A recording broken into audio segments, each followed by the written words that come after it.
may uod pagkatapos itong gawin. Pasintabi po sa mga kumakain pero mahalagang mapanood ito dahil may matutunan dito kahit mga bata.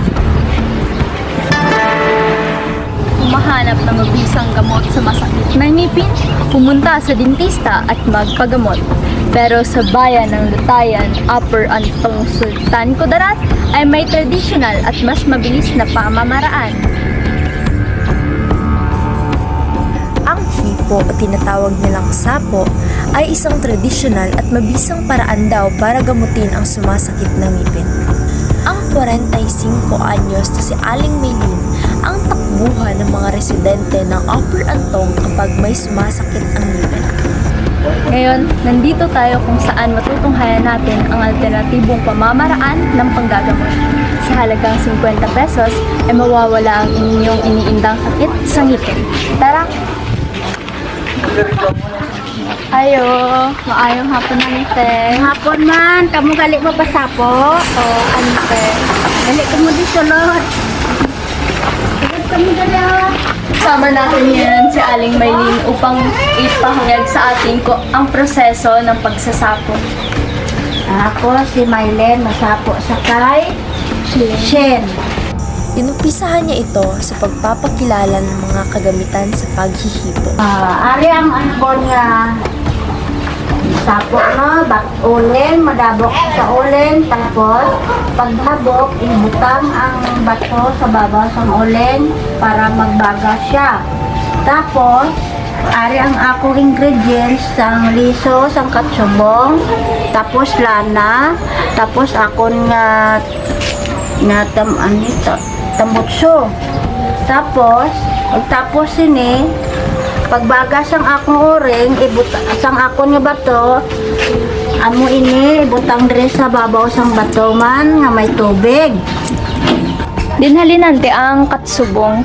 Aring liso sang katsubong, binakuha ko lang dira sa higad sang dalan, na nagtubo siya. Iya nga bunga, nalaya, amo ni ibulad ko sa init.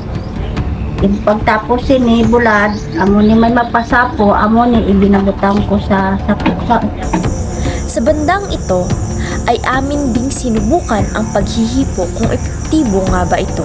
Kaysa kita, ari na ang bato. Ibutang ko dure sa babaw sang bato, dagbutangan sang liso sang katsubong, kag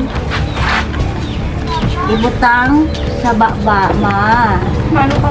Ay, hindi pa. Ha? Na. Pag hindi mo kaya, iyoyok mo dito sa dalo man, hindi mo pagbusa. Dito lang iyoyok sa dalo. Okay na. Pag hindi mo kaya, ihuyok. Iyok.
At sa puntong ito ay may nakita na kaming puti na maliit o di kaya'y uod.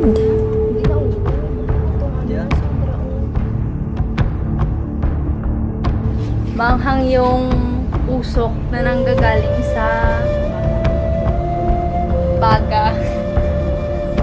Malalasahan mo yung usok. Ayon kay Dr. Krista na isang dentista, maaari daw ito makapagpapalala ng infection sa ngipin. Sa ngipin, hindi talaga.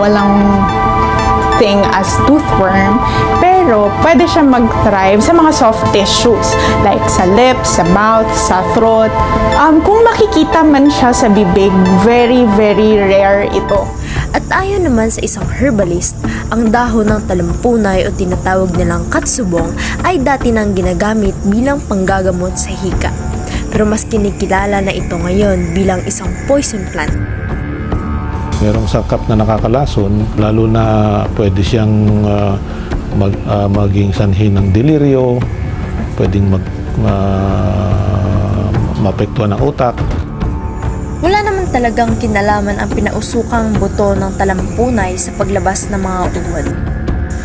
Babala ng herbalist, masama sa katawan, particular na sa ating central nervous system.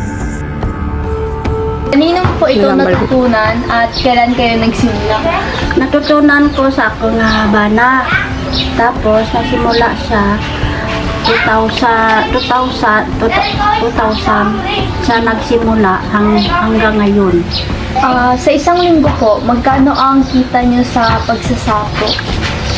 Depende sa isa ka semana, may kaduha ka tatlo. Marami sa atin takot at ayaw magpatingin sa dentista. Pero sa mga lugar katulad nito na wala pang dentista, masisisi mo ba? Ang mga umiinda sa sakit ng ngipin na kahit ni isa walang ibig magpatingin.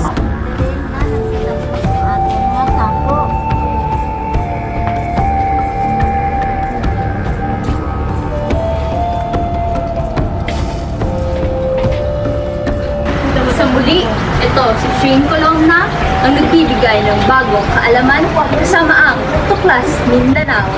Paalam!